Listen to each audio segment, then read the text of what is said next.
Yeah, I've been running around.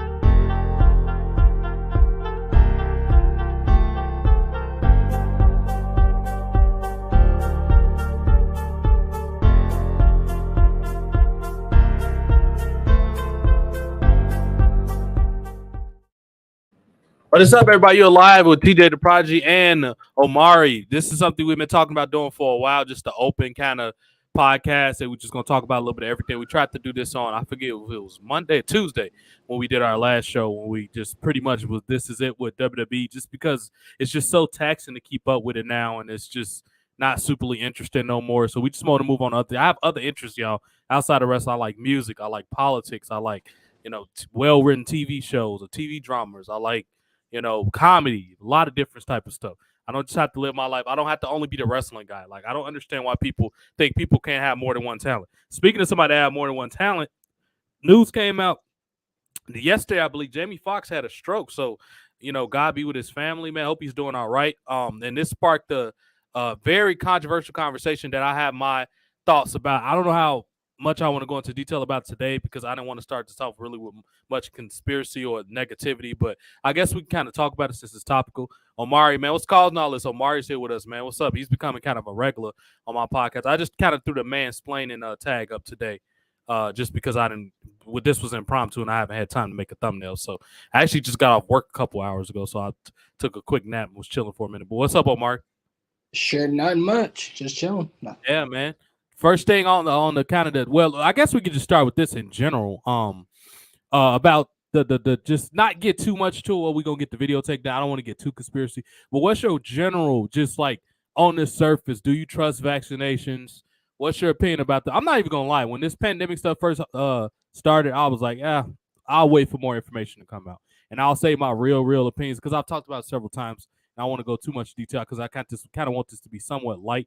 But yeah, I'm not even gonna lie, dude. When it first came out, I was kind of like skeptical. I was like, I want to see all the information because I'm not a believer. I'm a big nature person. Like this couldn't have happened to somebody more like natural, organic focused than me. I'm a very healthy eater. I try to be at least. Don't get me wrong, I eat fast food and stuff, but I'm a very health conscious person. I walk a lot. I get a lot of sunlight. Like it's mandatory. Like I make that clear at like because I'm kind of independent contractor with my job. I kind of go wherever I want. I'm a public safety officer. I can kind of go wherever I want to go. I got different licenses. I got a food certification license. I have a landscaping license. I have different licenses. So I basically always have a job. But I try to have freedom at whatever job because I just can't be locked in a building working for somebody else for like 8 hours. Like I listen to a lot of Dame Dash Pod. I'm a very independent thinking person. So I naturally ask questions when everybody else follow the crowd. I only watch the news for weather. I don't watch the news for anything else because it always comes off as propaganda or too one-sided. And speaking of which, this vaccination stuff, it's a lot of people talking about this vaccination stuff might be linked to Jamie Foxx's stroke, which who knows? I do find it quite coincidental that a lot of athletes have been having cardiac arrest, specifically in soccer and I think in football, since this pandemic stuff. Nobody said anything. I'm just saying it's something that needs to be investigated. With all that said, Omari, man, what's like, do you get vaccinations? Are you into that? Is it mandatory for like your plumbing school or what's your thoughts on this type of stuff, man? The vaccines is forced. See, it's gonna get. I ain't trying to get it. I'm just gonna say this about the vaccine. It's pushed by the elites, the satanic elites who run this country, run countries around the world. It's pushing that stuff to kill us off. That's all I'm gonna say. I'm gonna leave it right there because I don't want to go too further. I don't want to get this taken off. And you don't have to for your school. Do they make you do it? Because you're in plumbing school, right? Nah. The only time I got, to be honest with you, I got forced because this is like right at the height of it, and the government was still trying to act like it was important. I got forced to take the vaccine because I was playing sports, but at my trade school, no. They just required the typical shots you had before. Gotcha. Okay, so you got it for like, I kind of had to get it for work too. I mean, don't get me wrong, I feel fine. It's not something I want to constantly get boosters and update every 3 months, but I got it just so they can get off my ass, so I can get paid, basically. You know what I mean? Like I can go to work.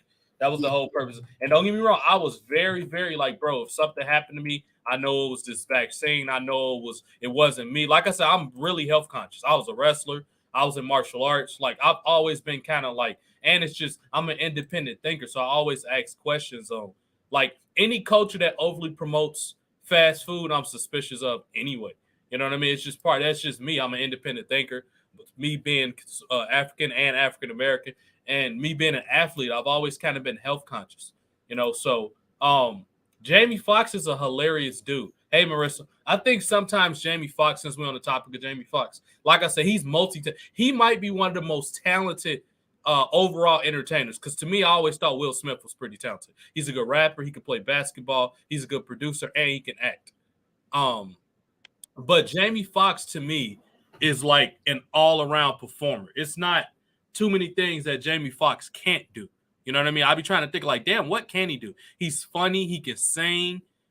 He can act. I'm sure he's written and produced things. Like he's a multi-talented guy. What do you think of Jamie Foxx? Like I don't know how much his stuff because Jamie Foxx grew up in sketch comedy, so you was probably too little. But do you remember Jamie Foxx on like In Living Color and stuff like that, Omar? I was too. I wasn't. I don't think I was born when Living Color was on air because Living Color was on air in the 90s. I wasn't born. I remember watching the Jamie Foxx show. Right. Did you like that? During the 2000s, early to mid 2010s. Yeah. And it was all right. I prefer other shows like at the time Blackish. That's what it's called. Blackish. Yeah, Blackish. Before it became SAW and stuff. Right. Empire. If you're talking about classic, I prefer like Sister, Fresh Prince, Martin. Right. Single. You watch the Wayans brothers? The Wayans brothers. My wife and kids. I prefer stuff like that. Right. Cool. Yeah, I mean, Jamie Foxx was like, and this is kind of topical too. He's one of the first people to play, one of the first mainstream males to play what they call a cross dresser. He played this character named Wanda or whatever. And like he made funny faces where he'll like do stuff with his lips and stuff like that. And this was before everybody started over analyzing, transgender stuff and all that. And it was kind of normal back then. Now people kind of depending on what type of black person you are. Some people say it's coonish or that's kind of kind of a what's the word I'm looking for?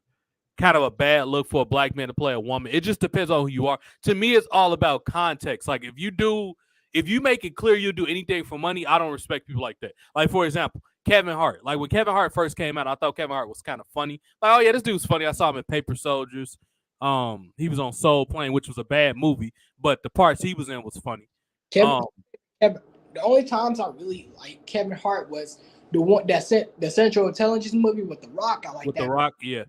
Then the show with where they were making fun of, I forgot what the name of it. It was like in the early to mid 2010s. It came on BET, and it was where they constantly made fun of Nick Cannon and Mariah Carey.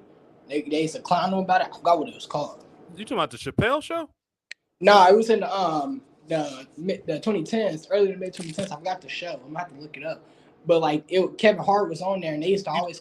You talking about Real Husbands of Hollywood? Yes. Oh, Real Husbands of Hollywood. Yeah.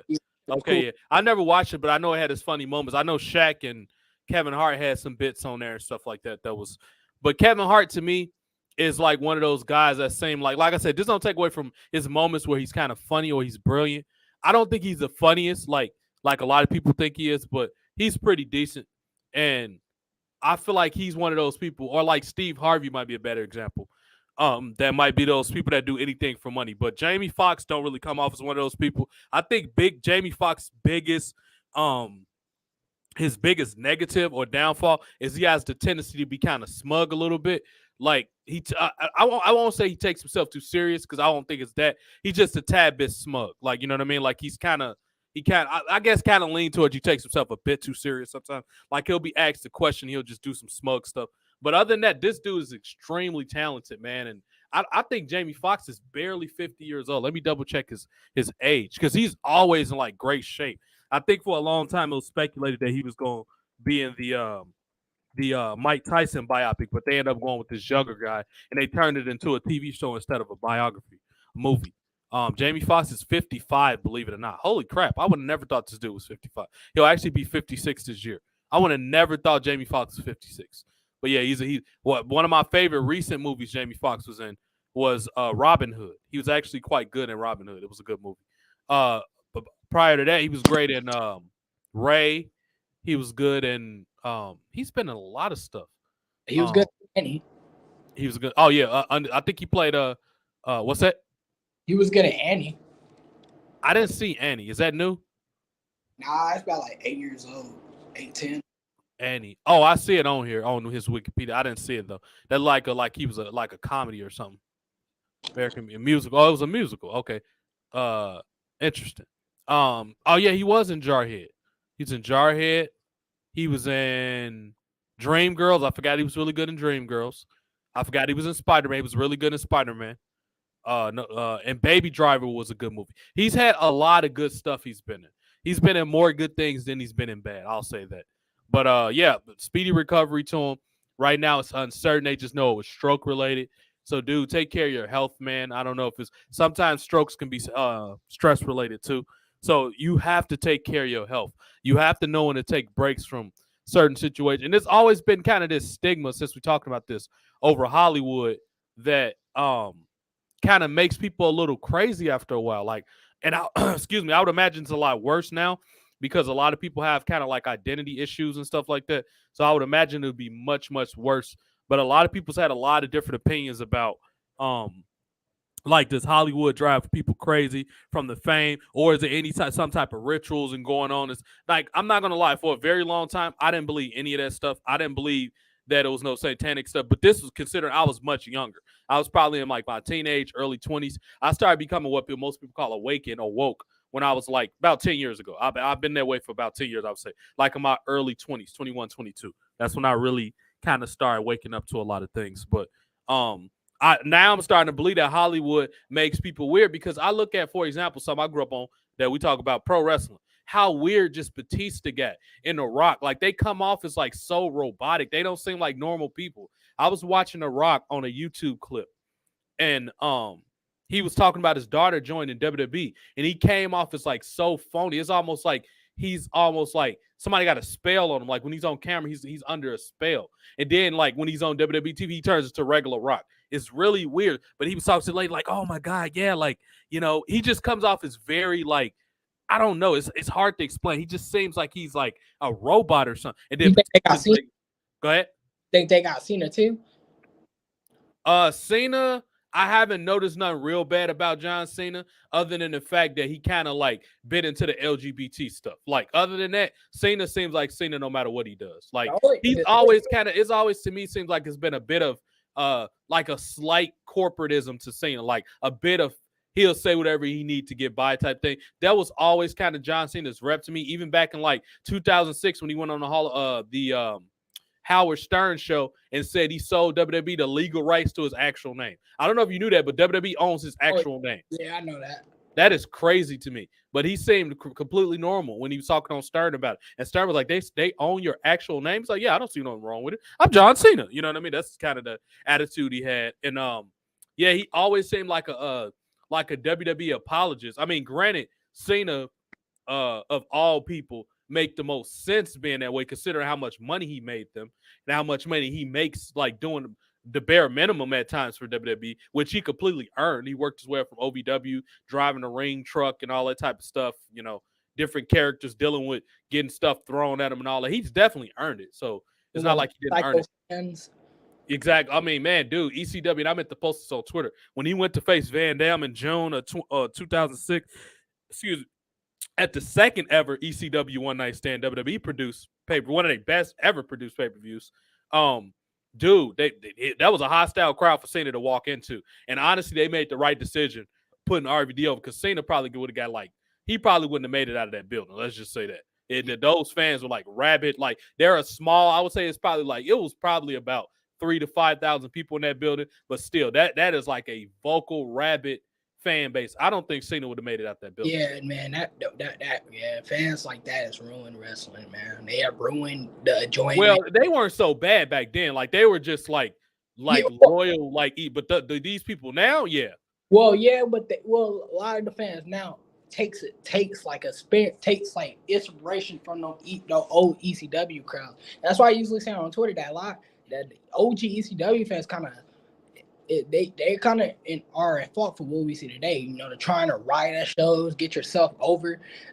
I hate that shit. Well, the main difference now is they're annoying SJWs. Back then, it was regular people that was doing that. They was just like, yeah, we not going for this corny John Cena shit. I get what you're saying, like how like they appear similar in the fact that they're a small but very vocal. But to me, that's the only similarities that ECW and current SJW fans Yeah, have. They're two completely different type of people. I got to. These people are psychotic, bro. Like Well, they're psychotic, man. True, you make a point, but I gotta disagree on that. A lot of because normal fans, like attitude fans, wouldn't have acted that way. Like real normal fans, like casual fans, would not have acted like that. You see the crowd will. Like seeing that he would have got booed by attitude fans, but they wouldn't have done shit like that. Probably not. You know, probably not. I think that they I always had a conspiracy theories that this man purposely messed up Cena's character on purpose because he didn't want because there's always the saying that after Brock left him in 04, he didn't want nobody, he didn't want to create no new stars because he was afraid they were going to leave, especially with Rock and Austin leaving at the time. Yeah. And I always heard that Vince wanted Batista, honestly. Like a lot of people don't remember this, but Vince wanted Batista more to be the guy, but it's just that Batista was old and he was older and he had injury issues, so that didn't work out. Right. I always felt Vince I felt like Vince kind of purposely messed up his character on purpose. I have a feeling that I have a conspiracy theories on that. Yeah, like people I know Cena said that he wanted to do it, like he wanted because he saw more kids in the crowd. I don't believe that. I feel like WWE told him to say that because because Cena was getting almost like Stone Cold pops, with the rapper and the chain gimmick. Why would he want to switch that to a kid friendly gimmick, knowing who they were appealing to at the time? I don't see it. I feel like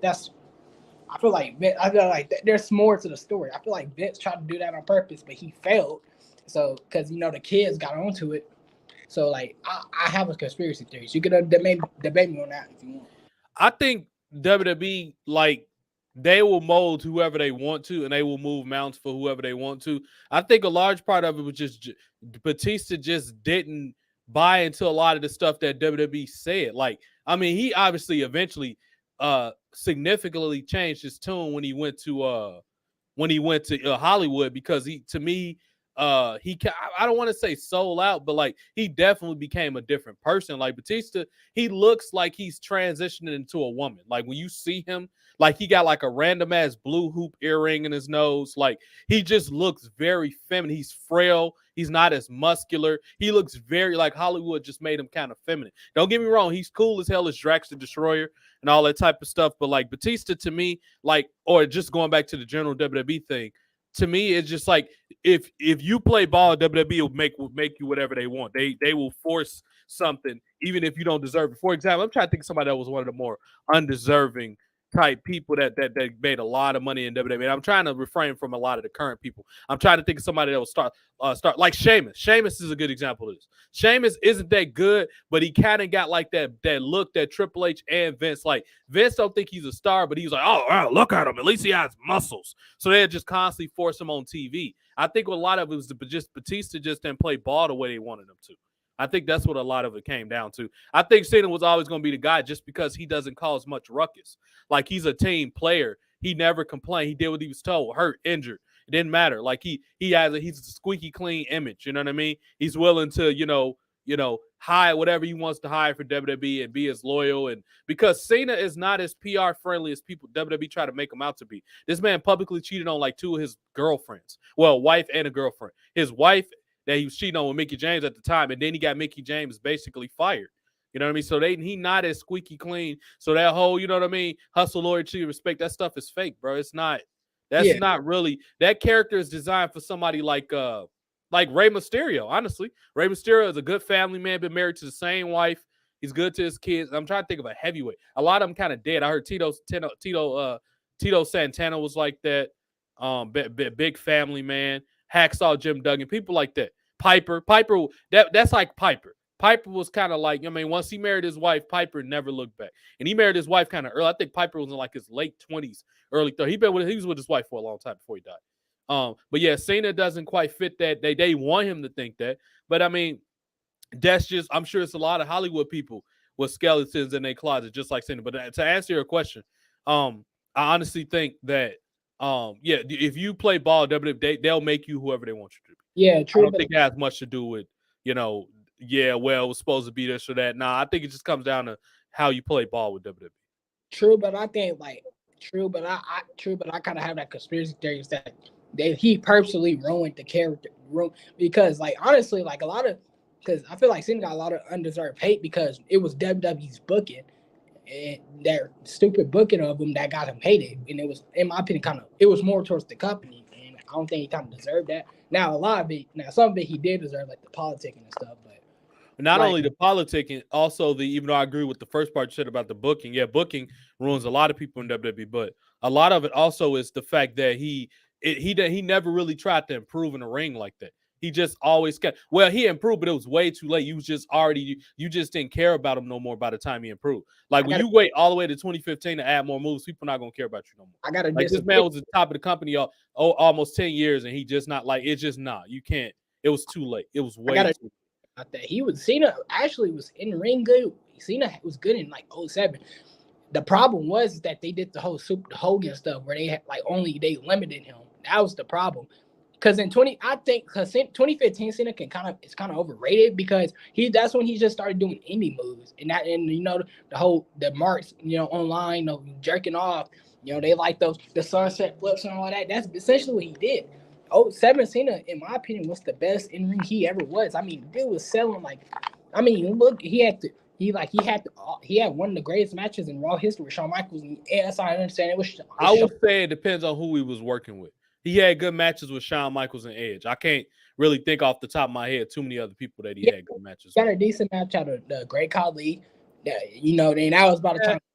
I guess, yeah. I mean, Cena's always been decent to good in the ring. It's just that they wanted him to be like doing all these flips and be like Shawn Michaels, which is crazy because Stone Cold Steve Austin was essentially kind of the same after the neck injury. The only reason why is this gimmick.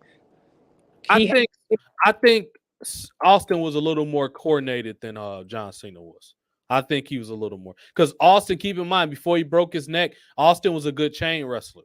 They was make him like Flair before he broke his neck. Yeah, that's what I'm talking about. Like after the neck injury, and like The Rock wasn't like the best in the ring. Yeah, he wasn't as uncoordinated as Cena, but he wasn't the best in the ring. No.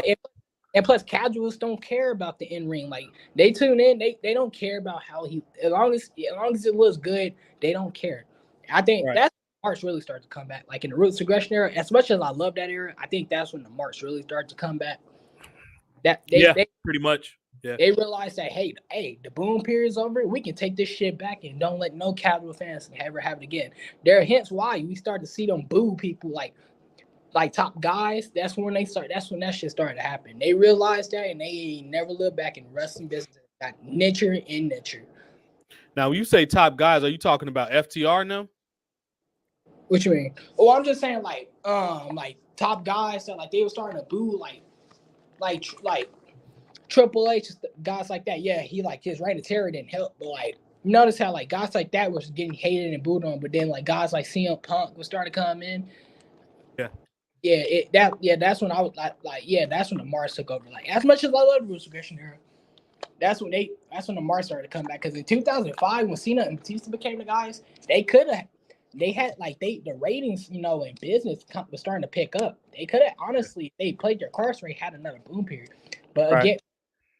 But in my opinion, they kind of they went down to the marks. Yeah. And it's been like that ever since. And the business is nicher than ever. Yeah. I mean, you make a lot of good points. Yeah, they could have, it was a lot of things that they could have switched with that. But yeah, like just getting back to the Hollywood thing, like I think a lot of stars just get weird when they go to Hollywood, man. It's really weird.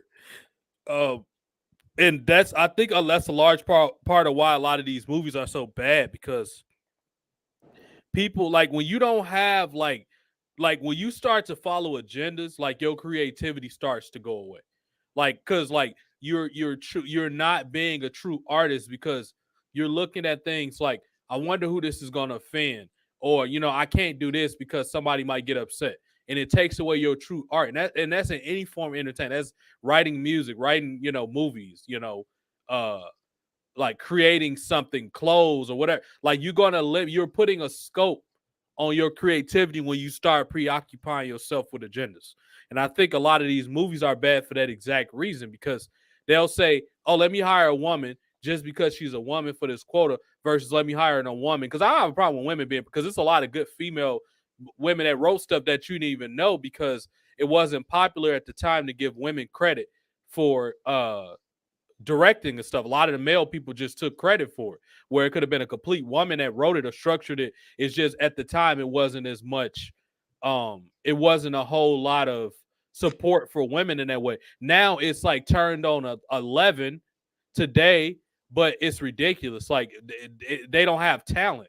Like yeah, the women are getting acknowledged and the women are here, but they're not good at what they're doing. You know what I mean? So that's what we took a complete opposite end of the spectrum when it comes to creativity in Hollywood, and that's why Marvel ain't made nothing good in God knows how long.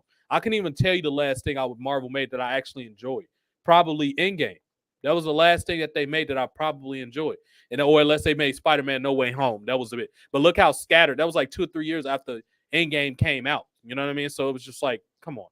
But I think that's why a lot of this stuff is so bad now. You know what I mean? Because you seeing it everywhere. Like I was playing NBA My Rise, the story mode, the individual created character story mode, and it had the most.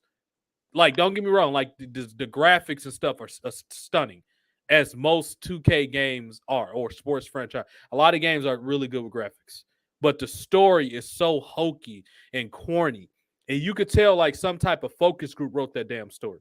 It's just it comes up, and they was trying to use like you people your age lingo and terminology and stuff like that. It was I heard pause too much and whatever, just a lot of young people. You could tell it was written by a focus group. It's too fucking, it gets weird after a while. And it was like, really, this is what y'all made? You know what I mean? It compromised. Just like I don't. Oh, matter of fact, let's talk about, and I tag this, the WWE 2K23 My Rise. Why is my internet like? Am I running too much stuff or something? Let me see. Let me make sure my phone. But I was gonna say, speaking of the young people, I've been wanting to do a rant on this. Go ahead. Go ahead. Omari. I don't know what happened to Omari, but he'll probably come back in just a second. Because you went out for a minute, Omari. Wait, I went down. You went out. Yeah, I didn't hear nothing you said. You said speaking of the young people, and then you cut directly out after that. So repeat everything you said. Oh, I was gonna go into this whole old people versus young people ranking. I think the old people, like again, I'm not defending the young people. If you look at my tweets, you know what I'm talking about. But I just want to do a rant, man, because these older people, specifically boomers and Generation X, they're fucking annoying. They're fucking hypocritical. And that Freaknik, I don't know if you saw the whole documentary on the Freaknik stuff, especially like in the black community. Oh my gosh, man, they're hypocritical. Like so, like that Freaknik from Atlanta, that thing they used to be in Atlanta back in the day. Yeah, man, like yeah. And they want to talk about other people and other generations, bro. That's why I call them out. Like the reason why I don't focus on Gen Z as much, because really, I really don't have nothing. Like everybody focuses on it. Everybody calls them out. But Generation X and Boomers are the people that should be called out the most, and some silent Boomers and some silent Gens. But they're kind of too old at this point. They're fucking hypocritical. They're some of the most hypocritical, egotistical people on this earth, along with millennials and Gen Z. They all equally fucking suck. And I'm tired of this. One generation was better than the other generation. It's fucking bullshit. They all suck. Really, what generation is good nowadays? All generations we have nowadays are fucking cucks. And obviously not. Some of you watching this show, others on Twitter, but like a good majority of them they're brainwashed. They suck.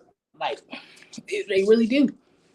I think it's more of this goes back to like you'll see that uh a central idea with this is just society. Like society just makes that's why a lot of things I just disconnect from. Like I don't want to like keep up with all the trends and I don't want to always, you know, be connected to the internet all the time. Cause I know what it does to people. It make you lose yourself. Like I be around people at work where the minute that something goes wrong with their phone, they freak out. They can't be normal. It's almost like it's an addiction. Like they want us to be addicted. And I've always read, and I've never really, deep dive to, connect the dots and pull apart all the layers and stuff. But I read that somewhere that I don't know if you remember back in like 2011, 2012, when all TVs was transforming from antenna to digital, and they made a big thing about you must get the new TV and all that. I heard the goal of them doing that was they had these LED and QLED TVs and all that. They make you more addicted. Like they do so. It's something with the way the crystals inside of the TV connects with your brain waves and stuff like that that makes you hooked. Don't always want to stream because, and I think the phone screens I made from very similar stuff. It has to be like the processor or something with the display or something, but Yeah. where it makes people just addicted to their phones. And that's why it was such a because with remote TV, you kind of just if you don't got an antenna, it is what it is. You know what I mean? And now and some people might think this a little far fetched, but when you think about it, in like the South and more rural areas, those people are a lot more normal. And what I mean by that is, yeah, they kind of backwards. They're not all the most educated, but they're normal in the sense of they can survive if the day internet went out. They still know how to have a life. They still know how to function. They wouldn't go crazy and start wrecking people or being antisocial and just being psychotic. They're not like that because they're used to a much slower life. They're used to things that just kind of going as they go along. Whereas a lot of more sophisticated areas, generally in the Northeast and the West, far West, those people are usually like millennials connected to internet and they can't function without it. So getting back to your original point of why it's not really any generation left that's not kind of tainted, it's just society. And I honestly think the powers that be, that's what they want people to be. At the end of the day, they want to control it. Like during the pandemic, they were very strategic and making it. You notice a lot more things became more Amazon kind of ramped up and automation kind of ramped up where you don't really need a whole lot of that's cool. My computer just told me that the sun's about to start setting. That's Oh all. yeah, this has been. I said that like like I be saying shit like that. Some like honestly, the shit, some of the shit that I be saying. If you read my tweets, can get me killed. Honestly, you can Yeah. get me killed by the CIA, the FBI, because we all know how the deep state is in this country. You say, if you go against them, you don't get killed. I be trying to tell people here, the people don't want to listen. The people are too distracted. They're too. Is it Republicans versus Democrats? Trump is gonna save everyone. Trump 2024. Granted, I think Trump could do great things for this country. Or Biden. It's gonna be Biden. It's gonna be Newsom. Let's go back to the 90s. Let's go back to the 80s. And I'm just here keeping it real because if someone's got to do it. Someone's got to tell the truth out here. Now, like I said before, I think the 80s and 90s were some good times as far as pop culture and socially. But what are we gonna do? Why should we bring it back? There was big government even then. They were doing the same agendas they do now. No HIV. Fauci and HIV. CIA and the deep state. Invading countries. People don't want to talk about this.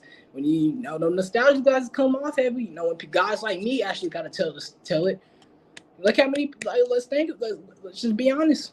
Like what we need the most is 1776. If we're bringing anything back from the past, it's not Don't fuck the 90s, fuck the 80s, fuck the 70s, fuck the 2000s. 1776. If we bring that back, then we're going to actually get true change in this country. Until then, whatever you bring back from the past, it's not going to get some change in this country.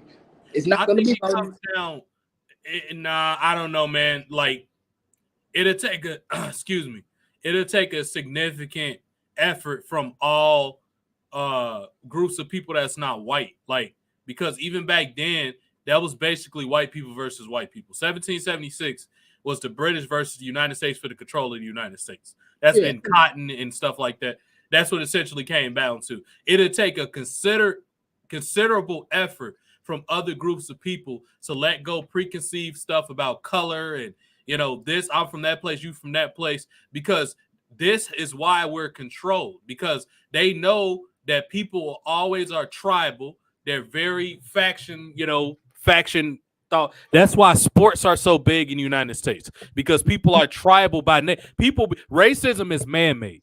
Tribalism always existed. That is kind of a survival of the fittest type mindset. Racism is man-made. That's a social construct. That's man-made. People were told to be racist. They were conditioned to be racist. Whereas tribalism existed before racism was a thing. Racism, honestly, is only about 600 years old.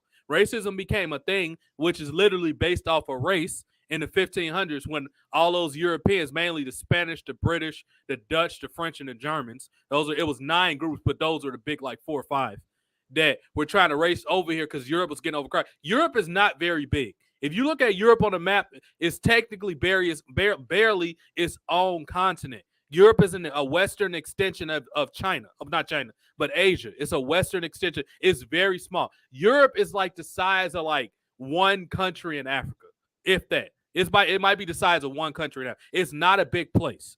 So it's a small continent, and it has small countries. So those people it was getting overcrowded, so they had to spread out. And then Europe doesn't have the best agriculture. Like, it's cold in a lot of places. They don't have a lot of consistent places of warmth. So they had to spread out to stay alive, basically. So they noticed that they weren't that good with directions, because a lot of that stuff about the world being flat, that comes from white culture. It was not too many African people that was sent. Most African people knew that the world was not flat because they traveled several times to South America and the United States. They knew the world was not flat. So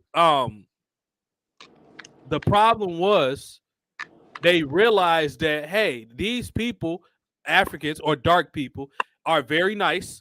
They have a fruit and all type of things and abundance and resources because Africa provided it for them. And okay, we're gonna take advantage of these people. Petty, once again, tribalism that they have. I'm from this part of Africa, you from that part, and they came in and just manipulated that, and that's how they took over everything. Like, they weren't going to strong arm. It's way too many Africans against that small percentage of Europeans. Like, Europeans might be what? It might be 150 million people in Europe, maybe, in a whole continent, probably. Whereas Africa has like 100 times that. So they weren't going to out-muscle them. It wasn't possible. Genetically or just numerically, it wasn't going to happen. So they had to make racism is based off 9 European countries racing and using black labor to come to the United States and build up what they call New England. That's why the Northeast is called New England, because that was the first part to develop for white people. That was never designed for black people, Mexicans, Asians, Jews. They became citizens later, and a lot of that had a lot of strategic stuff to it too, because in the early 1900s, they were starting to get afraid that, and that's what this word Seminole comes from, the Florida State Seminoles, which is one of my favorite football teams, and the Miami Hurricanes. Deion Sanders went to the Florida Seminoles. Florida State Seminoles. So they were getting afraid that the Native Americans and the blacks were going to mix, and they were going to have a big enough population to basically overtake the country. Slavery was going to be done. That's what they were thinking, because the highest the black population was ever allowed was in the early 1900s. And they made sure, like, dude, we can never let this shit happen again. The biggest it ever got was 34%. Now African Americans hover at about between 11 and 13% of the United States population, which is about between 39 and 43 million people. So they knew that it was scary to let the blacks mix with Native Americans in their mind.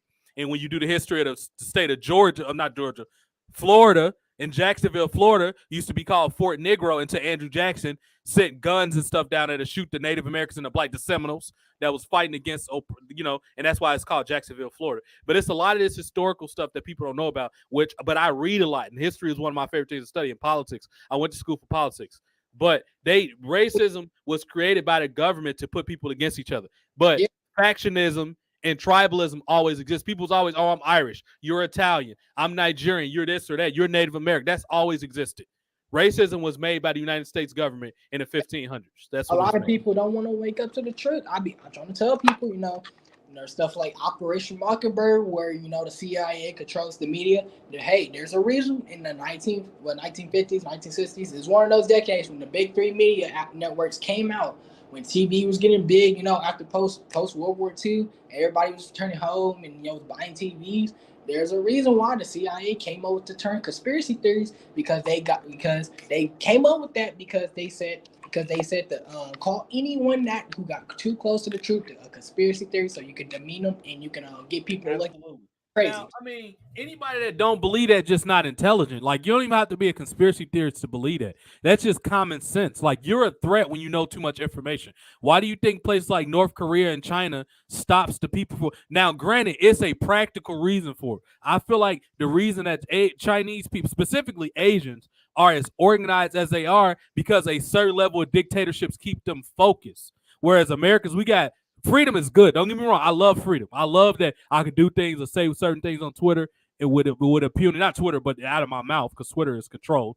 But it's a certain level of dictatorship that's necessary when people get too far out of control. You have to have it sometimes. Even then, people like me try to tell people this. America, honestly, you really want to be honest if you really want to be honest, we honestly haven't been like a true free country in like over 100 years. Yeah, which is a republic. Yeah. Because 1913, the Federal Reserve didn't get the income tax, and then the draft, military industrial complex, and everything. People. The fact that you got to pay for land that you already own, pay taxes on land that you own, is quite ridiculous to me. Mm-hmm. But go ahead. I'm sorry.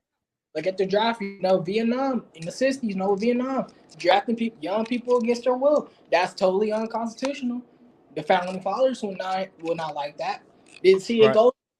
When people like, I'm trying to tell people like, yeah, pop culture back then was good, but what are you gonna get back? What? Okay, yeah, what? Okay, like what? Like the argument is that if the internet was to go away, no, society would get better. In some ways, it would, but you still have a big government. In my opinion, the internet is helping us fight against the elites. Where they use it. The internet is used they use the internet to help to destroy us, but we also can use it against them. Because if there was no social media, you'd say YouTube didn't exist. I don't like YouTube. If there was no YouTube, there was no internet, then we'll be like the traditional, cable TV, newspapers. You think they gonna let someone like me on there? Hell no. If anything, they'll try to kill me because I'm too close to the truth. You get too close to the truth, they'll kill you. Yeah, they probably. Yeah, I mean, yeah, you got to be careful with what you say, what you do. All the time. And speaking of which, while you were talking, because I'm frequently checking to see what's trending. Holy crap, dude! Because I was gonna talk about this DeMar DeRozan daughter thing real quick. Did you read that Montana banned TikTok? The state of Montana just passed legislation to ban TikTok on all personal devices. Oh yeah. Oh, I've been meaning to talk about that. It's TikTok for people that support banning TikTok. I don't like TikTok, and I was kind of on like the ban TikTok stuff, but then I realized that nothing should be banned because this is a free country. And also, you're playing with fire. If you ban TikTok, they're going to usher in the Patriot Act 2.0 just on the internet. And then it's going to make it where the government can arrest people for VPNs. They're playing with fire here. When people say they don't look into this stuff, man. When they just see Republicans and Democrats, they see conservatives. People like me, we focus on the bigger picture. We focus on the puppeteers. We focus on the people who are pulling the strings. But people they don't want to hear this. They want to hear, what about, this 90s show. Oh, remember how good everything was in mine? They don't want to hear this. When you try to point out the flaws of the past, in the future, they don't want to hear it. They think they don't want to hear it. They tune it out. And this is why we will lose. This is why society isn't. This is why the elites have so much power. Look at the French and the Dutch farmers. They're literally protesting against the elites while we're sitting over here doing nothing. There's levels to this. Yeah, it's wild, man. People need to definitely be a little more. This is a big bit of a surprise because Montana's usually a quiet state. Like, you don't hear too many people talking about Montana. Like, yeah, it's like one of those small, like, Republican states, but you don't Yeah. have people talking about Montana like that. So this is interesting. I wonder how many other smaller states. What is it going to be next? Like fucking New Hampshire or some shit like that, or Vermont, or Are fucking you? Wyoming or something like that. What's going to be next? Where they ban? But they're like, this is going to be the first part of like taking people rights away, like you said. Like, is this gonna be like some Chinese takeover type stuff? Because TikTok's a China. Ironically, China bans YouTube and Facebook, or I think it's heavily regulated. I think they're loosening it up, but it's heavily regulated now. The irony of this is the fact that China created TikTok that put all these videos out that they wouldn't even show their own kids. Like, but this is a Chinese web app development. You know what I mean? Like, it's crazy. Like, these are the things on why we need to have shows like this. We have podcasts where we spread awareness, and people need to know more about these type of things. This is why this type of stuff is important. It is so fucking hypocritical. It's like, oh yeah, let's ban TikTok. Oh, let's ban TikTok. Oh, let's shut off the internet. These fucking dumbasses like to say, it's like, how about you just parent your fucking kids better? It's not that fucking hard. Right. Man. You can, like, bro, I said this before. Why can't we have a mix of the old world and the new world? You can totally have it. Yeah, obviously some things from the past will go obsolete. That's the case when you move on to new standards. Right. But you can have a nice mix. It's just these parents that, like, it's the same thing with TV. Look at millennials. No disrespect to you and the homie OSG, y'all cool as hell, but look at millennials and younger Gen X, because they were raised nonstop on media and pop culture, and look how they turned out. They're just as bad as Gen Z. Yeah, there's levels to this. It's the parents. It's the parents. It's the parents. Even if you just get rid of the internet, these kids will probably still act the same way they are. Just they want to be like two folks on the phone. It's the parents. It starts in. It's what people don't want to understand this. Like, let's just ruin the experience for everyone, because parents can't fucking parent their kids. So let's just. I fucking hate that shit, bro. Right. And I don't care if I get vilified. I don't care. I really don't. But it has to be said. That shit pisses me off. Like, there's a lot of good things that comes with the internet. Obviously, yes, we all miss the good old days, going to pre-order, or going to Blockbuster. But why? Why can't? But also at the same time, even though I prefer physical media because you can keep it and they can't censor as much, I kind of do I can order a movie or order a game online without having to wait online for deal with the hassle. Yeah, why can't we have both? But when people to a lot of these, and plus a lot of these people who say they want to go back in the past, they will get bored in like a week. Honestly, they'll get bored of it because there's a lot. They will take in. I feel like people is kind of taking modern technology for granted. Yes, modern technology is doing a lot of bad, but it's also doing a lot of good. When technology used right, it can benefit us in so many ways. Think of a lot of kids, bro, that especially during the pandemic where they have to go to school online. Shit, you can basically cheat on that shit. You have the laptop right here doing your schoolwork. You can be on the game. You know how cool that is? It's better. I'd rather do that. I'd rather do that and go to school for 8 hours a day. Right. Get told I gotta ask, go to the bathroom. You gotta ask, go get some water. There's a lot of things that people. Certain parts of structure is kind of not bad. You know what I mean? But kids need to have a sense of keeping a schedule or staying disciplined. But a lot of it is kind of foolish too. Yeah, the parent people don't want to hear this. Let's just ban the internet. Let's just ban it for everyone. Because parents can't discipline their kids, right? Right. I fucking hate people like that. Republicans, where they be, does it Democrat, Republican, or a conservative or a liberal? I don't give a fuck. I just hate people who say shit like that. Right. That's understandable. Let's keep it pushing.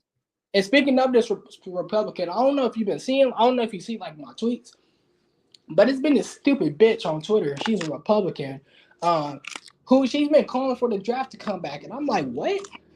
Yeah, I saw when you were talking about that. I mean, some of these people, you just kind of got to know that they're not that smart. They don't get enough sunlight outside or some shit. You know what I mean? Some of these people, they be saying some wild shit. Yeah, but I don't I don't really pay much attention to it. Like I don't like my generation that much. But like, bro, like, what are you doing? Like, one, it's completely hypocritical. They be the same people idolizing Trump and talking about, how we're gonna say freedom, freedom. But it would be the same. But they're advocating for stuff like this. It's the opposite of freedom. That's force. A draft, Right. if you try to dodge a draft, you can get in trouble. Look at Muhammad Ali back in the day. He dodged a draft, he got arrested. This is force. And he couldn't fight in the United States for a long time. Yeah, this is constitutional. This is not freedom of speech. This is not freedom. And then on top of it all, we will lose a lot of young people. We need young people because a lot of these jobs, like the trades, needs people. We need young people, especially in these days. Well, yeah, like why sacrifice them to the military industrial complex and make them richer? These people don't fucking think, and shit pisses me off, man. You know what? I'll say this: if it's a reason for you to go to the military and it's an honorable thing, do it.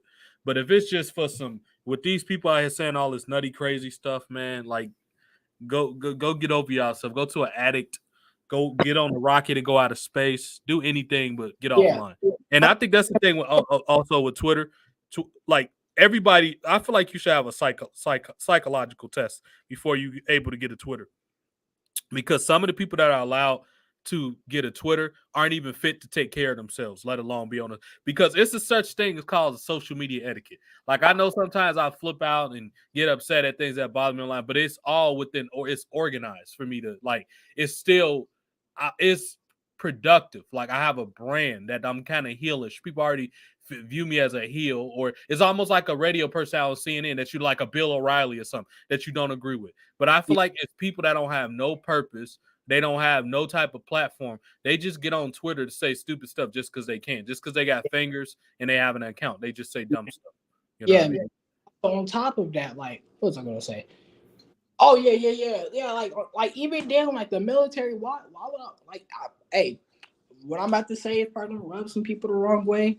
If I get say, oh, I don't have patriotism for this country, hey, that's gonna be fine with me.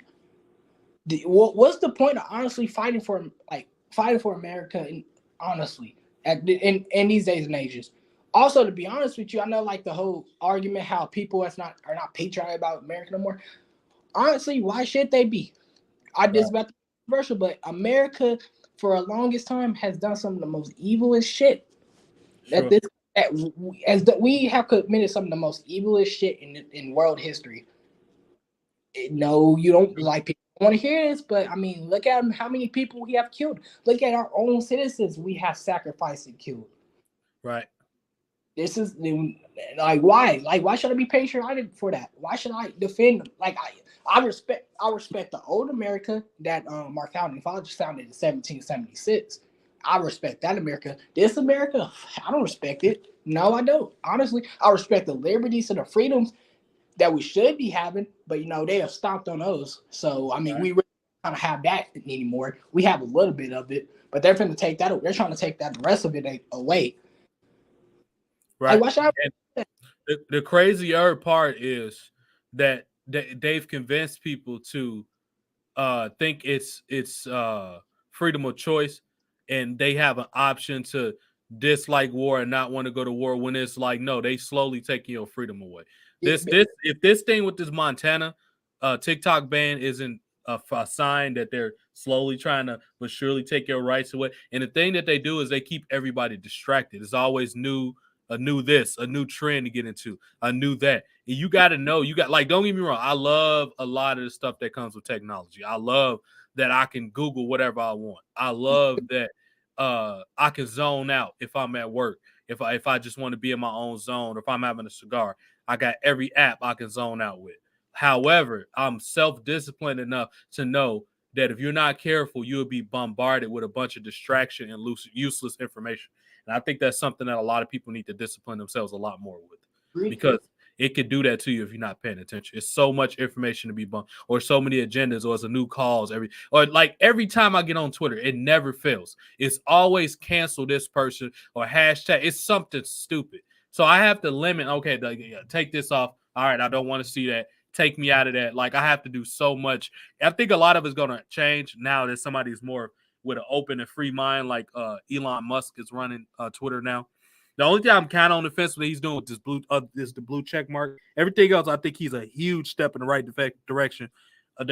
Like miles and miles better than those people, those cucks from Google or whoever was running it at first, whatever liberal company was running prior, where they was shadow banning people and crap like that. But I honestly think, yeah, you just have to be careful and like know what you're kind of consuming. Like a lot of people, I feel like they just swallow anything. Like they're not careful with what they're consuming, and that's gonna screw a lot of people up. Yeah, and and I fucking hate when that's what I'm talking about. You have to. It starts with the parents. Just like anything in life, it starts with the parents. Right. The internet has become one of those things where you gotta teach. The unfortunate part is that every generation of parents is as brainwashed as their kids. Honestly, Right. look at boomers and Xers, and their parents, they were brainwashed.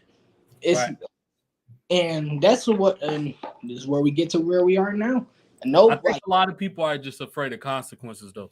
A lot of people are afraid of the consequences. Like, look what they did to these people that had dared to stick. They read all the books about people that were like had sketchy deaths or that might have been assassinated by, the government or whoever for stepping out of line. So a lot of it, I think, is a lot of people just are fearful. A lot of people just got to Yeah, get the fear out of their mind, a which lot of is understandable. Don't get me wrong. When you owe the sale and you worked all this hard to get this money, like you don't want nothing messing up that money. Like it took you 50, 60 years to get that money. You're not gonna want to give it up easily. You know what I mean? So a true, lot of it I kind of get. Don't get me wrong. I totally understand it, but you but definitely got to be aware of it, or they'll slowly take your rights away from you. I definitely agree. Our government, assassinated our own president back in 1963, John F. Kennedy. When he was gonna expose the government, we all know the famous quote. He's gonna, splatter the, he was gonna shatter the CIA into 1,000 pieces and splinter it to the wind. Look what happened, and then he got into it. He was talking about the secret societies, like the guys like the Rockefellers, guys like that. He Right. got dealt with. I mean, see, a lot of this stuff I'm saying right now can get me killed. If you really be honest with you, the thing is though, I'm too low on their radar for them to care. So that's why Right. if I get bigger, like say if I was like a celebrity, I would have already been dead, because I'm too much of a threat. I'm a threat to them. Because if I'm a celebrity and I have a lot of influence, and then the stuff I'm saying, it could wake people up, and that's why they take out like that. Yeah. Let's get to this DeMar DeRozan thing because it's been on the screen for a while. Or Apparently, DeMar DeRozan, the Bulls player, uh, DeMar DeRozan and Bleacher Report did a demo on this because all I saw was She's 9, and oh god, there goes Joe Biden. Where is it at?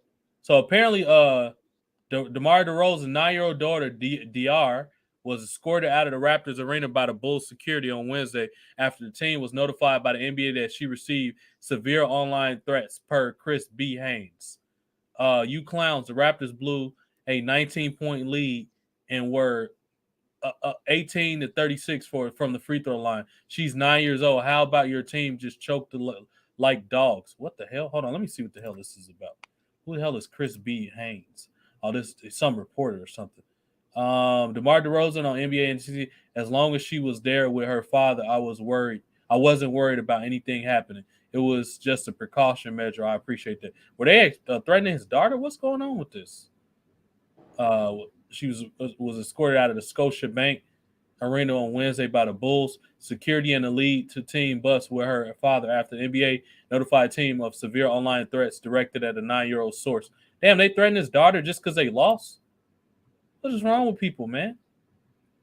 See, this goes back to people's brains being not working functionally, not working right, Omari. Like this is why people have to constantly read and educate yourself and eat healthy. Because when you don't, you make foolish decisions like attacking 9-year-old girls.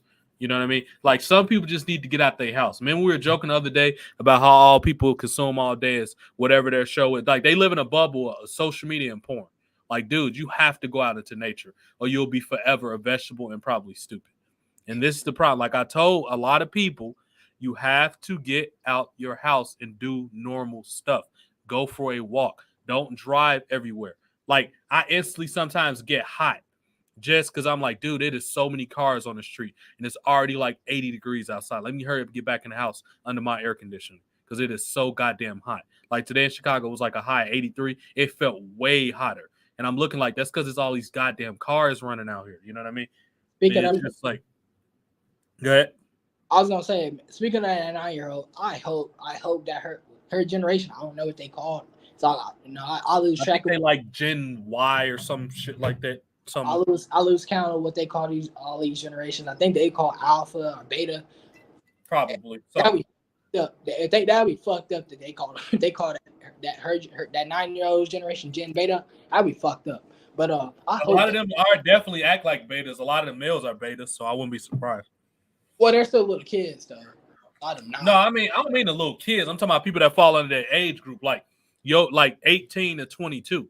Like a lot of them fall under the same group because technically, millennials, you fall under millennial. Millennial is from 2004 to 1982. That's technically the time frame for millennial. So you will be a millennial too, if you were born in 2004. Yeah, I was. Oh yeah. You're technically a millennial. Yeah, Because it cuts off in 2004. I call millennials, the generation that refuses to grow up. That's what I call them. But so going back to the 9-year-old generation, I hope that her generation is the one that rebels against all this shit. And I'm not just talking about the Republican stuff. I'm talking about they actually doing what France is doing. Truth seekers. I'm talking about like actually going, protesting the puppeteers or like the Black Rock and the Rothschilds. I hope that generation, because we are definitely in the weak man makes hard times. We've been. I would say this: it's going to take a concerted effort to stop them from doing it, because a lot of these kids now, the younger ones that I'll be talking about under me, that's into some of this weird stuff. The one of the plus with these kids is they're more spiritual than previous generations. That's why it's a lot of sensitivity with them. That's why they have a tendency to get involved with art over sports or over fighting or anything that's considered aggressive. They're more in tune with their spirits. That's a big benefit. That's why and it reflects in the music, to the art. That's why you see a lot of this K-pop and transgenders in movies, and that comes from their spirit base. Them trying to come to terms with their balance, their feminine and masculine and feminine energy, and it's starting to manifest. The problem in the past was, and don't get me wrong, I still think all this LGBT stuff and the gay stuff is an agenda. However, I will say that our generation and our parents and grandparents' generation, that's like 3-4 generations, they had to repress their emotions because you would get publicly ostracized. So now it's a time where we're more, it's okay to be in tune with your feelings and stuff like that. So I think that plays a big role in why crime has gone down, because people are less aggressive, but it's also negatives to it, like the lack of self-sufficiency, like the everything has to be done for me, and they can't do anything. They don't want to go out in the yard and get their hands dirty. Like they just, everything they do wants to be either on a art pad or on a electronic device. They don't have much sense of like blue collar. Like you're not about to find a lot of them being plumbers. You're not gonna see a lot of them being electricians. You're not gonna see a lot of them doing like this laborious work. They're not gonna do it. Well, I gotta speak on that, because I'm in the trades right now. Right. As am I. I did landscaping stuff, but yeah, go ahead. So honestly, to be honest with you, there's honestly a lot of young people starting to come into trades. Now, granted, we still have a shortage, but we have to, but you got to build back up. You can't just like shoot till we can't just shoot up. It's just like like a year. But a lot of young people starting to come into trades. Honestly, the thing, see, like, because I don't know if I'm a millennial or a Gen Zer. I don't know. I just criticize the generations. That's what I do. I don't care about the years, because I honestly really don't know. They change it up so many times. Like you can't even keep. You considered a millennial? I've been told I'm Gen. I really don't know, but I really don't care. But like, millennials are called two different things. They call Gen, I think X, New Gen X, and they're also called just millennials. Millennials is the shorter way to say it. It's the same thing though. Yeah, but what I was saying is, so like a lot of people my age, and a little bit younger, it's like a lot when people on it, like a lot of people see them as SJWs and liberals. Honestly, a lot of them like, well, like again, like actual real world, that matters, not social media. See, like the ones like on social media are really are the loud ones. That's just that goes for every generation, especially the youngers. They're the loud. They're on the ones on social media. The loud ones. When you go out in the real world, like yeah, they might lean more towards the left, but in my opinion, that really doesn't matter because the voting system is rigged. It really does. It really don't matter in this in this country. Like it hasn't mattered in a long time. The deep state's going to install who they want, but a lot of them honestly they don't really talk about politics. They talk about it a little bit, but they don't really talk about it. They talk just more about sports, stuff like that, or like some Fortnite guy. That, honestly, and plus like a lot like the older ones, like kind of around my age, like it's like 17, 16. Honestly, a lot of them is pretty like, especially the white ones. The black people, like they're just gonna do what like, the black people do. We've been like they've been doing for like years at this point. The whole gang, twerking, acting a fool. They're gonna do that. And that's we can't. I would say this generation is more into video games than sports. That you don't see too many of them playing sports. They're into like video game. I would say video games and computer programming and stuff like that. They're more into shit like that. Graphic design. You ain't gonna see too many of these.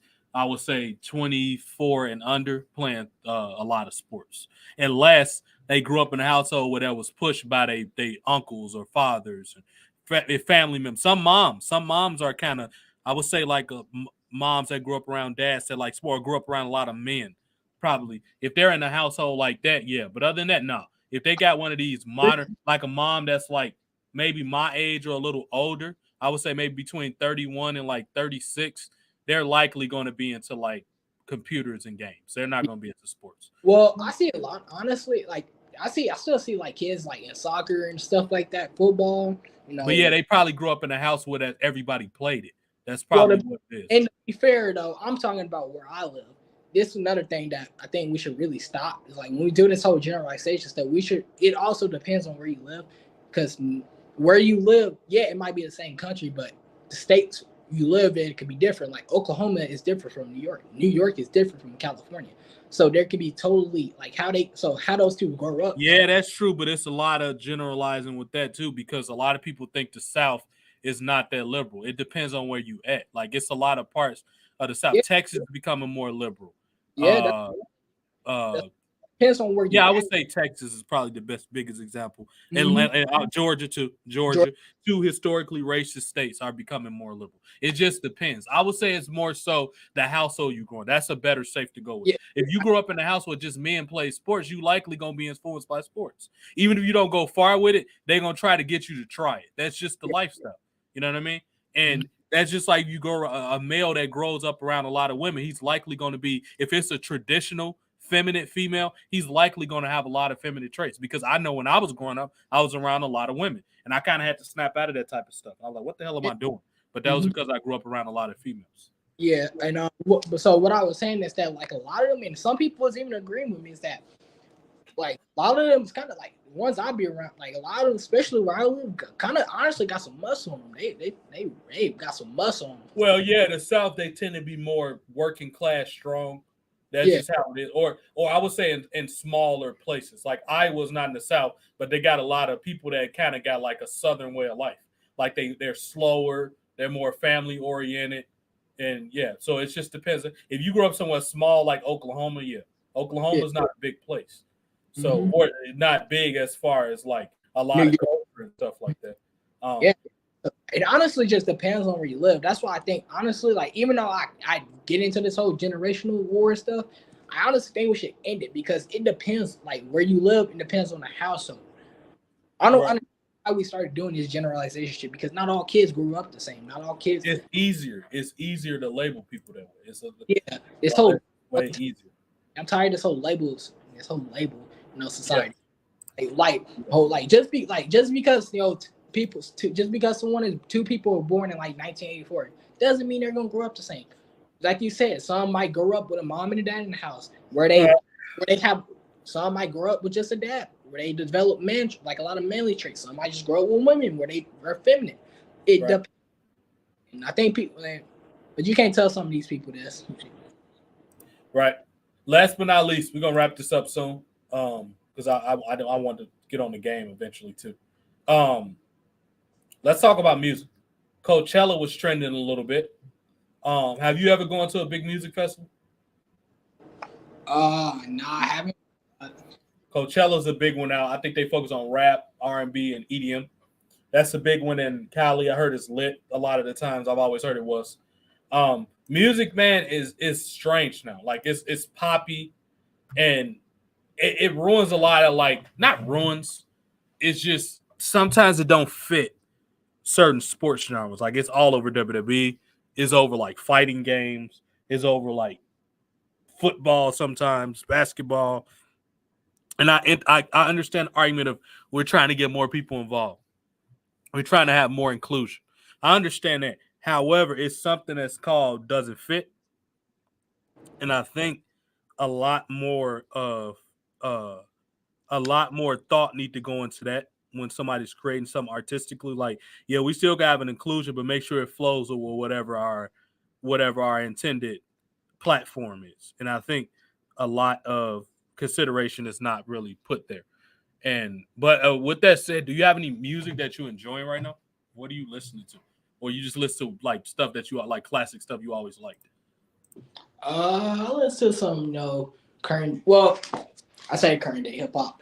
The hip hop that I kind of grew up on, like in the early to mid 2010s, like the start of like the SoundCloud era. Because I think a lot of people shit on the SoundCloud era. I think the SoundCloud era was kind of good. At first, it was kind of good because like it was kind of like rock coming back into rap in a sense, like Excess and Tentacion of the world.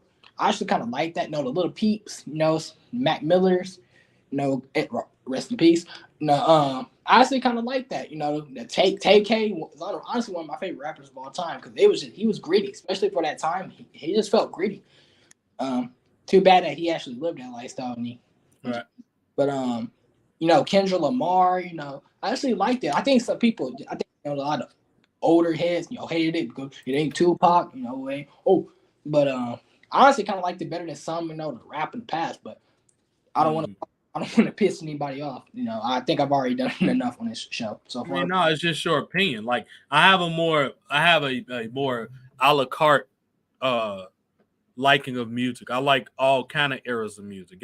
I like music from back in the 1930s, dude. I just love music. Like I like music from like I like music from every era over the last 100 years. It just depends on what they're talking about, how relatable it is, and how good it sounds. That's all it comes down to. It's like any that I just like music I can listen to. Yeah, that's fine. Now, don't get me wrong. I do like a lot of old school hip hop, but I like a lot of the 2010 stuff too. I like Kendrick. I like J. Cole. I like early Wale. I like who else is another good kind of more underground. I like King Los. I like Travis Scott. I like Rocky. I like in 2015 when he came out with Antidote, and this kind of because I was on sports games too. I think a lot of sports games had Antidote on. Yeah, I used to fuck with Antidote, Goosebumps. I get these goosebumps every time. Yeah. That Brian McKnight, the Birds seen Brian McKnight in the Trap or whatever. That was like a great album. That came out in 2016, 17. That's all them songs you named was on there. That was a great album. That Look Boy. It was a song. You see it when you leave me. Look Boy. That song was cool too. It was a song called Broccoli. I forgot who was buying 2016. That song is everywhere. It's like Broccoli? Middle of a party, bitch, get off me. You know that song? I think that was Action Bronson, maybe. Yeah, that song was maybe Action Bronson. Strangely enough, the Catch Me Outside girl?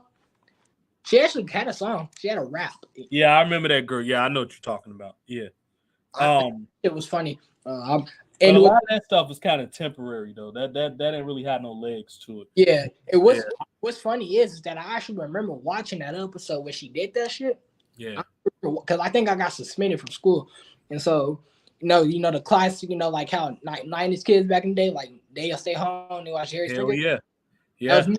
That was me. I was watching I was watching Dr. Phil, and I remember she was on there. She's like, "Catch Me Outside," and then it blew up. I was like, yeah.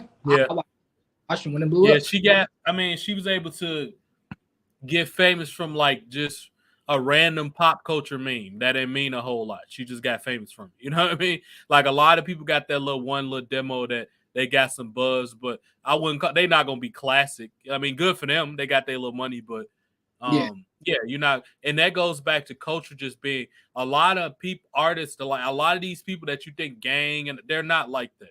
They Yeah. got propped up, they got some money, and they got this persona, and you think they tough. Like people try to get mad at Trick Daddy when Trick Daddy said, like this music ain't about nothing, and he was like, people already come out with a crew, they got a gang. Whereas back in the day, it was you and your homies, y'all came up together, it was authentic. Now that stuff is like corporations design that stuff like a lot. That's why like until I really see these guys active like in Chicago, a lot of these drill rappers like Lil Durk and Herb and all, unless I see them walking around, I don't take they gangster shit. Like you could look at 6ix9ine and tell that he was a clown. Like he wasn't about any of that stuff. Like that dude was a clown. He paid them dudes to hang out with him. He was one of those industry troll people that made money being a goofball. That's what he was. And now he kind of got that snitch tag that he got to wear for the rest of his life, and ain't nobody, and he gonna be a target. Like I honestly think him getting beaten up in that bathroom was staged because it looked like it was, but it's going to be people that beat him up for real that it ain't staged. Like that's just like he just got to get used to walking around with security for the rest of his life. That's the situation that he put himself in. You know what I mean? He might as well just get used to walking around with security. The rip shit, the hoes on. I can't sound. And he had some decent stuff like that song Gummo. His first song was decent. It was like the beat sound. It was cool. It got you hyped and stuff. Yeah. I like the one. I like the one with. I like the one with Trippie Redd. Trippie Redd is another one I like, especially Dark Knight Dummy. I remember when that came out. Only thing about like I didn't like that dude, that X kid, XXX, whatever his name. He was too demonic. Like I know a lot of kids liked him for whatever reason, but that type of music to me is just nah. It's just not. It has to be like I'm trying now. Juice WRLD was a little more inspirational, but that X kid, nah, he was. Yeah. It seemed like he was possessed by a demon or something like that. And then he was just too crazy. Like he was beating his pregnant girlfriend. Like just weird. You could tell like something was wrong with him. Like he has a problem. But Juice WRLD, he was an artist. Like he was he had a melodic voice. He was an artist. It was unfortunate he died in the Chicago airport trying to swallow some drugs. But yeah, Juice WRLD. I'm trying to think of somebody like guys like Mac Miller. Those were young artists that had talent. Like, but all these, Buki, little Buki, Rookie, Tutu, like no, I'm not into all that stuff, dude. You just you heard somebody talk about drill and it was a good beat and you got on there and just started talking. Because literally some of these artists just be talking over beats. They don't have no flow. They don't have no skill. They don't know how to structure bars on the song. They just be talking over beats. Now, look, every once in a while you'll get a Lil Dicky that's good at that. Or you'll get I'm trying to think of a black rapper that does this. 2 Chainz. You'll get somebody that can just tell a story over beat that talks. So yeah, I walk down the street. Everybody can't do that though. The problem is everybody think they can do it. Everybody cannot do that. You know what I mean? So that's kind of what the thing was going. But you could see a shift, and you start to see all this you can't really tell like this asexual looking music, and it's getting a little weird. And one thing I will say about wrestling, I just don't want to spend a whole episode talking about wrestling. So speak because it's kind of music related, but I was gonna ask you this before we ship to that the movie is gonna say. So I think I said this before in the stream, but like there was this basketball game, right? It's a women's basketball game. No one cares, but like the thing that the outcome, is what was everybody was talking about. It was all over Twitter and sports media. So it. 2 girls, they was doing like the John Cena "You Can't See Me" and all of that. Everybody freaked out over it. But then he got the right, Black Twitter being Black Twitter, they came out trying to say, "Oh, that's Tony Yayo's dance," and saying like, "Why is it John Cena gave Tony Yayo credit?" Then like Jalen Rose, his cuck ass, he was saying give Tony Yayo his credit, and I just want to get your thoughts on that, because you grew you asked me this before, but I wasn't alive. Well, I wasn't alive. I wasn't around back then for the G Unit era, when Cena was coming up with the Thugonomics stuff. I wasn't around for the era. You were. So you asked me this, but it's just like the people that's saying that they probably they weren't even big enough to remember that. They read that somewhere. And this is what I be talking about. This is a part of Twitter that I really hate and I don't like. That people that weren't around for stuff or that didn't live for stuff get triggered or get riled up by these people who have ulterior motives. And I guarantee you, those people that said that, A, don't really know Tony Ayo, and because I was a teenager when G Unit was popular. They were 50 Cent's, their albums were some of my favorite albums. I listened to them a lot, frequently. I listened to them this week. But a lot of them don't know who they are, don't know Tony Ayo. They weren't alive when it happened. And somebody with ulterior motives got them riled up on Twitter. That's all it was. It was not much beyond that. And that sounds stupid. Like, obviously, John Cena is way more relevant than Tony Ayo. And if Tony Ayo's not talking about it, you shouldn't be talking about it. That's simply what my answer is to those stupid people. Yeah. Like, I'm tired of people trying to find any little thing to get offended. Like, get over yours. This is what it goes back to. People need to get off the couch and go outside. I don't know how many times I just say this. People don't get enough fresh air, dude. You locked in the building all day. You buy a computer. It's probably no windows or very little circulation. Your brain is dumb. Like, you need to go outside. These people that got enough time to think about crap like that don't get enough fresh air. That's the only conclusion that I can really get out of that. It was one quick thing I was about to say about me. Yeah, to kind of finish off on this, because when I was because I didn't live through that, so obviously I kind of always knew it was his. But I never knew because I watched wrestling. Because I always thought the You Can't See Me got big with the memes. That's what I always thought. It was well, I mean, when Cena was rapping, it was a thing. It just Twitter wasn't a thing back then. Twitter didn't come out until 2009. Most people didn't get on Twitter until about 2010. When it first came out, only a handful of people was on Twitter. Twitter got popular in like 2011, 2010. That's when Twitter got real big. I remember it was getting big. Yeah, but no, it just wasn't a Twitter back then. I mean, it was probably a couple people on forums and stuff like that, but not that forum was always kind of niche until like the 2010s when Reddit and all that got super popular and it became an app and all of that. Prior to that, only like real hardcore people got on forums. Like, most people didn't get on forums like that. Yeah. Like, they have discussed stuff with their friends at school or whoever was in their neighborhood. Yeah, but they weren't on forums and crap like that. That's some not modern day, because once again, this goes back to people having too much access. Like, the reason a lot of this stuff is so bad is because everybody has a Twitter account now. Anybody can put whatever dumb thing, whether they should be saying it or not, like, out there just like that, just because they got Twitter on their phone, or just because they got Facebook or TikTok or Instagram Live or Snapchat, whatever. Like, you could just put it out there, and that's a large problem of things that people should get away from. You know what I mean? Like, I want to get away from it because it's just, it's very, like, it's not very fruitful. It's counterproductive. It's you can't get shit out of it. You know what I mean? It is, it's nothing. Useless. Yeah, it's useless. Like, anybody, just because you have a stupid opinion on me, you should say it. You know what I mean? And I think that's kind of where, and like I said, this goes back to what we opened up earlier. This is why art is so bad. Like, everything is just, like, anybody has a platform. Like, my other Jason West that be on here, funny ass Jason West, Crater Face. Anyway, no, it's an inside joke. He said the best, because he's older than me. He's 10 years older. He was born in the early 80s. He always say, I remember back when we was growing up, and this was even in my era, when I was a teenager.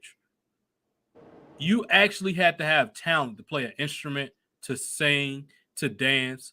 Everybody didn't think they could do those things. And you had people back then that'd tell you, like, no, you need to work on that. Like, no, they'll tell you, like, just like that. Like, it was a tough love type thing. Like, no, they'll love you, but, like, they don't want you to get on TV and embarrass you. So they'll tell you, like, no, you're not going on American Idol or to the talent show with them whack moves. You need to work on that. They'll tell you. But now, because we live in a different time period where everybody get participation awards. Hey, that was kind of in my era, too. Maybe when you were younger, yeah. Yeah, that's what I'm talking about when I was younger. Yeah, But, like, about that, finish off on the You Can't See Me stuff.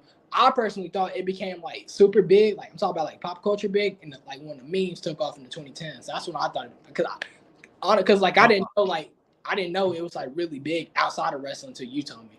That kind of sports, I mean, it just depends. Like, I would say it just depends. Like, that the football wrestling fan base that kind of cross over, like the people that watch both, I wouldn't say it was big in culture.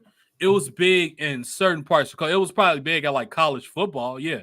because like a lot of they even be acting like Ric Flair at college football games. Like a lot of wrestling stuff be the Enzo chant was I think was at some football games. So I would say like the football and wrestling crowd has a large, and even in some cases the music crowd has a large crossover, but you don't see it much else where outside of those things mainly. I Oh, wouldn't say it was big, just like in college sports and stuff like that. Because I've seen clips of even JR clips when Jadeveon Clowney hit that dude when I think he was in college. Was Jadeveon Clowney in college? He might have been in college at the time because he's in the NFL now. So when Jadeveon Clowney hit that guy and knocked his helmet, and it was a hell of a hit. When you get a chance, type in Jim Ross Jadeveon Clowney hit, and you will see what I'm talking about on YouTube. He hit that dude, and they piped in when Foley had thrown off the Hell in a Cell by Undertaker. They piped that noise into that hit on the football field, so it kind of it has some cultural, and then it helps that JR is a big advocate of the Oklahoma Sooners. He watches college football, so it kind of bled over to college football.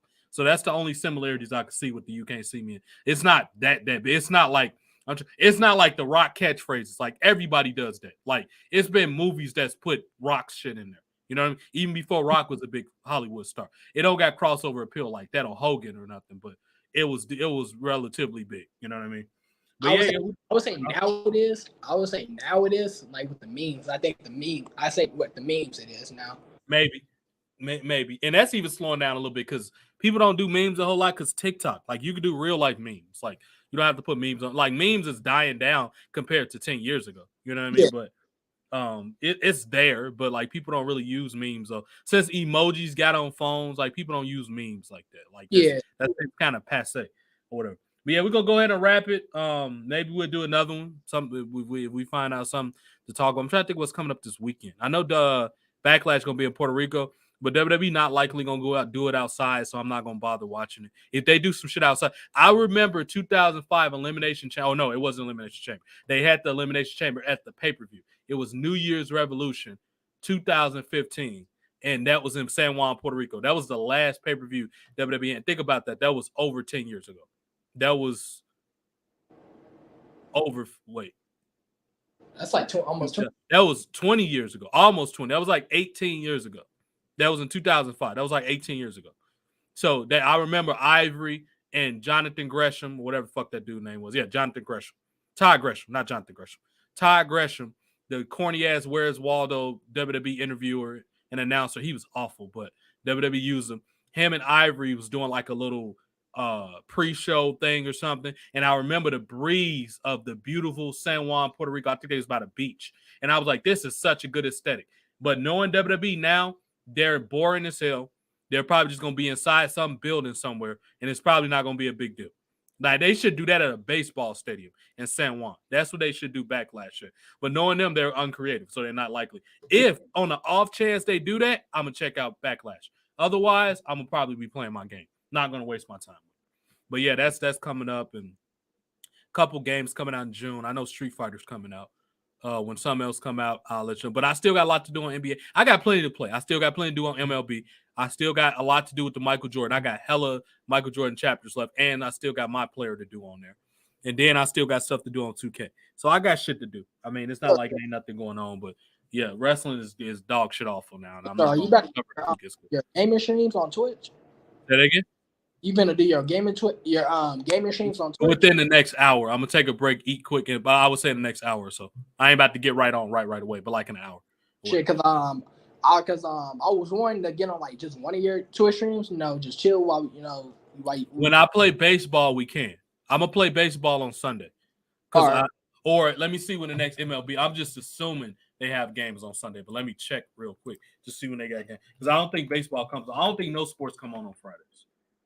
Actually, no. Somebody's playing right now. The Giants and the Tigers are playing as we speak. It is baseball, so I might play an hour of baseball because I don't work until tomorrow night, like around 4 o'clock. So I got plenty of time.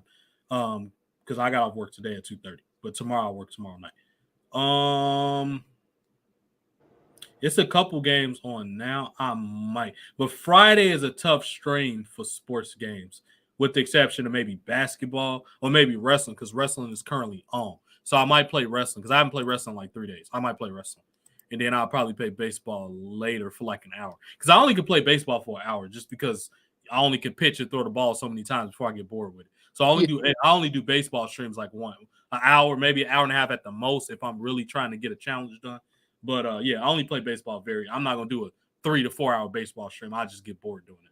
I could do that with shooting games or with a story-based game, but not maybe basketball because the Michael Jordan stuff got a lot to do, or wrestling because GMO takes a lot of coordination sometimes. But I can't play baseball more than like an hour and a half. But all right, man. Thank you as always, Omari. Man, this is an interesting topic. We try to keep these 90 minutes to 2 hours at the most. I don't go too long unless it's like a special pay-per-view, which is every 3 or 4 months. I don't do that all the time. But man, catch me on Twitch, y'all. Prodigy Games #2. That is the exclusive gaming Twitch channel. King Prodigy Games is just for podcasts. I got locked out with the old phone. I hate the 2 verification step because it got me locked out of my Twitch account that has legitimately 10,000 followers on it. Well, it ain't locked me out. I just can't game on it no more because I don't remember what the guy. It's not sending me the number to the phone no more. I don't know if the phone just don't get updated because I used to have an iPhone 6. I have an 8 now, but I had an iPhone 6. And it don't send verification codes. Up until like a month ago, it was sending it. But now, I don't know what the fuck the problem is. I can't get into the account. So that's why I made the backup channel just for gaming or whatever. But But now this podcast is going to my original Twitch account. But that's because it's already linked to it. But my game, I can't get back into because I can't set up on the TV because I need the 2-step verification, but it's not working. So, I'll catch y'all in a bit. I'm going to relax a bit, get something to eat, and I'll be on the game in a bit. I'll talk to y'all soon. Peace. Thank you, Omari, as always. He already gone.